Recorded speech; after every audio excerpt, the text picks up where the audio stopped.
Peace. Welcome back to the Stationer Network. Peace and blessings to every man, woman, and child. Peace and blessings to all humanity in general. Peace and blessings to beings all walks of life. Melanated, black, bright, white, Asian, Latino, Mentellect, all people, all other people. Welcome back. This is your guy. No reason to ask why. Back on the slide. Brother Henry Hank Soul Conscious, number 4,400 or 4,400. Back in time with yet another pristine, fine, and genuine new video. Continuing where we left off. This is Volume 1, Chapter 1 of The Art of War by Tung Tzu. Even though it was written some time ago, there's some great principles that we can add to our arsenal in life to help us through the ups and downs. Remember, positivity over negativity. At the end of the series, I'm going to give a review just to give a mini idea of how it could be applied to our everyday lives even today. So picking up where we left off about section 12, about between point 6 and 7, the attack by fire. 6.1. When fire breaks out inside the enemy's camp, respond at once when an attack from without. Point 7.2. If there is an outbreak of fire but the enemy soldiers remain quiet, bide your time and do not attack. Point 8.3. When the force of the flames has reached its height, follow it up with an attack if that is practicable. If not, stay where you are. Point 9, and it's hyphenated 4 or 9.4. If it is possible to make an assault with fire from without, do not wait for it to break out within, but deliver your attack at a favorable moment. Point 10.5, when you start a fire, be to windward of it. Do not attack from the leeward. Point 11, a wind that rises in the daytime lasts long, but a night breeze soon falls. Point 12, in every army, the 5 developments connected with fire must be known. The movements of the stars calculated, and the watch kept for the proper days. Point 13. Hence, those who use fire as an aid to attack show the attack show intelligence. Those who use water as an aid to the attack gain an accession of strength. Point 14. By means of water, an enemy may be intercepted, but not robbed of all of his belongings. Point 15. Unhappy is the fate of one who tries to win his battles and succeed in his attacks without cultivating the spirit of enterprise, for the result is waste of time and general stagnation. Point 16, hence the saying, the enlightened ruler lays his plans well ahead, the good general cultivates his resources. Point 17, move not unless you see an advantage, use not your troops unless there is something to be gained, fight not unless the position is critical. Point 18, no ruler should put troops into the field merely to gratify his own spleen. No general should fight a battle simply out of pique. Point 19, if it is to your advantage, make a forward move. If not, stay where you are. Point 20, anger may in time change to gladness. Vexation may be succeeded by content. Point 21, but a kingdom that has once been destroyed can never come again into being, nor can the dead ever be brought back to life. Point 22, hence the enlightened ruler is heedful and the good general full of caution. This is the way to keep a country at peace and an army intact. Point 13, the use of spies. Part or section 13, the use of spies, beginning with point 1.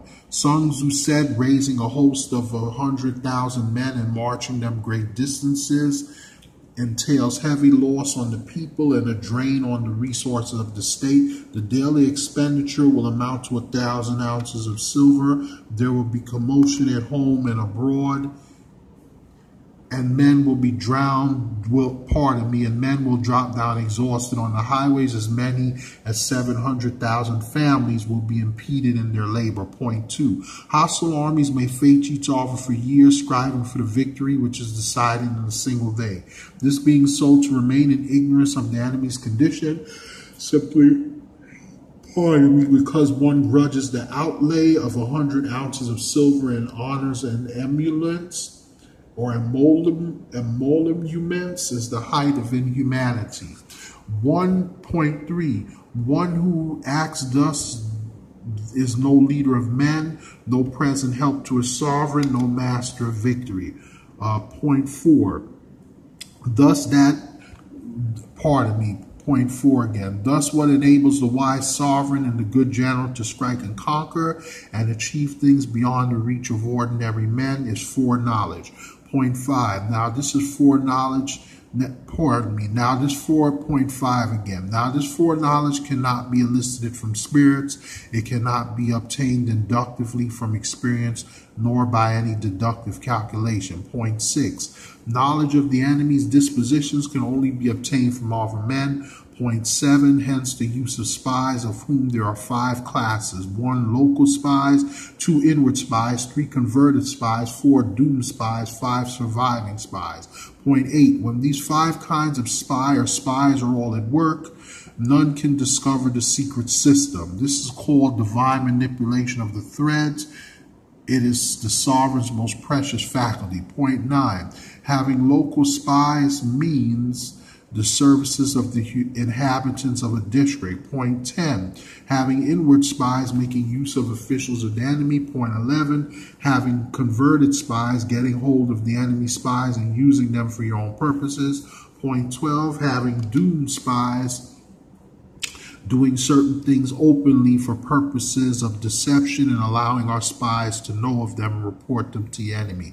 Point 13, surviving spies finally are those who bring back news from the enemy's camp. Point 14, hence it is that which none in the whole army are more intimate relations to be maintained than with spies. None should be more liberally rewarded, and no other business should greater secrecy be preserved. Point 15, spies cannot be usefully employed without a certain intuitive sagacity or sagacity. Point 16, they cannot be properly managed without benevolence and straightforwardness. Point 17, without subtle ingenuity of mind,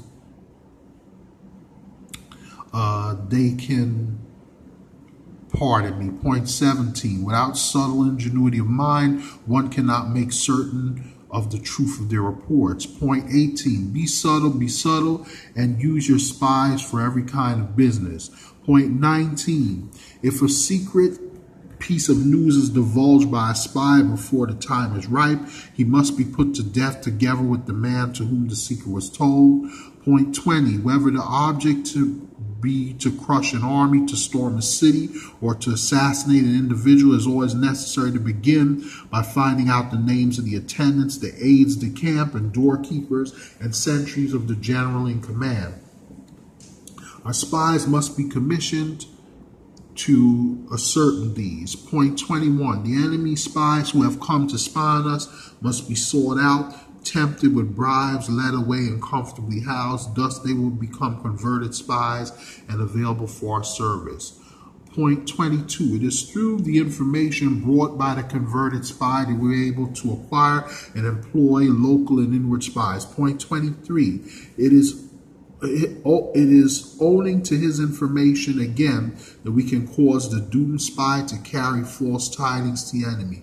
Point 24, lastly, it is by his information that the surviving spy can be used on appointed occasion. Point 25, the end and aim of spying in all its 5 varieties is knowledge of the enemy, and this knowledge can only be derived in the first instance from the converted spy. Hence, it is essential that the converted spy be treated with the utmost liberality. Point 26, of old, the rise of the Yin dynasty was due to she or one she or Ishi who had served under the Hsiah. Likewise, the rise of the Chow dynasty was due to Luya who had served under the Yin. Point 27, hence it is only the enlightened ruler and the wise general who will use the highest intelligence of the army for purposes of spying, and thereby they achieve great results. Spies are a most important element in war because on them depends an army's ability to move. And that generally is the end of the last part as far as the general principles, the use of spies. Thank you for bearing with me. I know this mini-series was the most tedious one I've done so far, but it is important because you get a whole lot of depth from Sun Tzu's Art of War. So with that being said, positivity over negativity. If you have a positive cause or endeavor you're involved in or channel, let me know, and I will do the same for you. I'm always a comment or email away. Lowercase ggnewtime at hotmail.com, lowercase henrythehardworker at gmail.com, or lowercase henry or hank alphamale 4400 or 4400 at gmail.com. Please make a note of the channel or the station. This is our first main station. Pardon me. And sorry about that. Pardon me. This desktop is giving me a little trouble today. Okay. Yes, I'm gonna take us first to the main channel. That was our second big brother cousin station. This is our main big brother cousin station. Our custom URL is here. After the HTTP and the YouTube.com and the C, IBMOR One Man Army Against Racism, Conscious Human Freedom 7. I showed you the channel theme page. These are the over IDs you can use. And then back to our Big Brother, Big Sister station as well. And then I'm going to show you the custom and over URLs you could use as well for that. Pardon me. This desktop has a mind of its own sometimes. Yes, and then this is the URL, Black or Bright and Latino and All Positive People Safety Zone, and the over URL info. I'm trying to bring it up as close as I can. You can follow me on my Twitter page as well. This is one. The over one is capital Hens or Henry A, or Hens or Henry H1 or H1 at KK2044 at twitter.com, or Hens or Henry H1 at ZZ2044 twitter.com. This is Tumblr. You go to www.tumblr.com. My profile name will be www.soulconscious40. You go to tumblr.com, pardon me. You go into the archive section. There's a section for archive. I'm just showing you the main screen, but you go into archive and it'll take you to all or most of my videos as well as all other people's videos. You can also follow me on my Pinterest page here. Pinterest.com at Henry the Hardworker. Profile name capital Henry AC.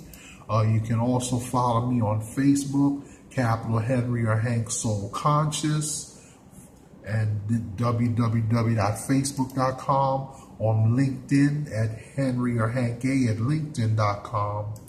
And once again, this is our second newer station, and then also this is the part of the URL info for that. And then I'm going to take you once again to the theme name of our main channel page, our first channel, the original channel, just so you can see that again one more time. Please make a note of it. You have my emails, the URLs. This is the channel theme page. Thank you so much for joining us. I'm sorry this video is a little longer than usual and this mini-series, but Sun Tzu's Art of War, the main principles, is very thorough, and it is a little long and it does take a while to go through. The last part of this I'm going to do next time is going to be a requiem or a review. So thank you so much for joining us. Peace and blessings to you all. Thank you so much. Keep in touch, spread the word, click the bell button to be notified of future videos, like, share, subscribe. Please, if you may, subscribe to both channels. There's a little bit of something for everyone. In the future, I'm going to try to develop a third and maybe a fourth channel down the road. You have Marvin Media. Don't forget to go to the discussion page where you can also get the URLs and the info for my other, all the info that you need, the main description, platforms you could reach me at, the whole nine. So don't forget, spread the word, share this video with relatives, friends, acquaintances, fellow YouTubers, whoever you like. It'll be positive. Even if if it's not for you, it may be a benefit to someone else. Remember, think right, reflect right, love right, do right, be right, live right, act right. And I will catch you guys on the fly in the next one. Enjoy the smooth music as we close out. Peace, peace, peace, peace.